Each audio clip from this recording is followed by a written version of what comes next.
চট্টগ্রামে মিরসরাই প্রবাসী ব্যবসায়ী ও সমাজকর্মী সাখাওয়াত হোসেনের আর্থিক সহযোগিতায় ও স্বপ্নের মিরসরাই সমাজ কল্যাণ যুব সংস্থার উদ্যোগে শিশু চিকিৎসা ক্যাম্প চালু করা হয়েছে।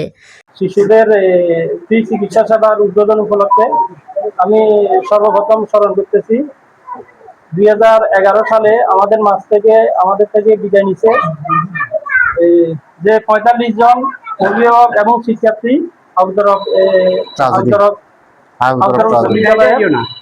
আমি তাদেরকে স্মরণ করতেছি।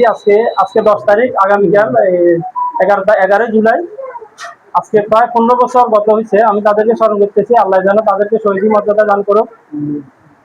গতকাল সকাল 10:30টায় উপজেলা মিঠনালা ইউনিয়নের নূরপাড়া এলাকায় এই চিকিৎসা ক্যাম্প চালু করা হয়।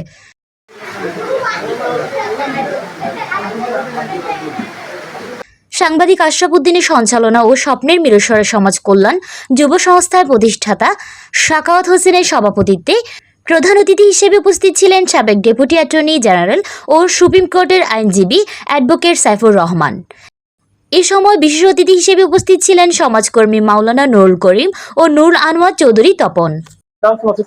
আমিন। তো এই শিক্ষার্থীরা আমাদের থেকে বিদায় নিচ্ছে, তারা শিশু। তো আমি শিশুদের নিয়ে কাজ করতেছি বিগত প্রায় 5-6 বছর পর্যন্ত, আপনারা অবগত আছেন। আমি বিভিন্ন প্রাথমিক স্কুল এবং উচ্চ মাধ্যমিক স্কুল এবং কলেজগুলোতে, মাদ্রাসাগুলোতে বিভিন্ন সময় প্রায় 3000 শিক্ষার্থীদেরকে আমি খাতা, কলম এবং ব্যাগ বিতরণ করছি। তো আমাদের এলাকাতে আমি আজকে শিশুদের জন্য ফ্রি ডাক্তারের আয়োজন করছি, ফ্রি চিকিৎসা সেবার আয়োজন করছি। এই শিশুরাও শিক্ষার্থী, একসময় শিক্ষার্থী হবে। অনেক শিশুরা শিক্ষার্থী হতে পারে না। কি জন্য পারে না?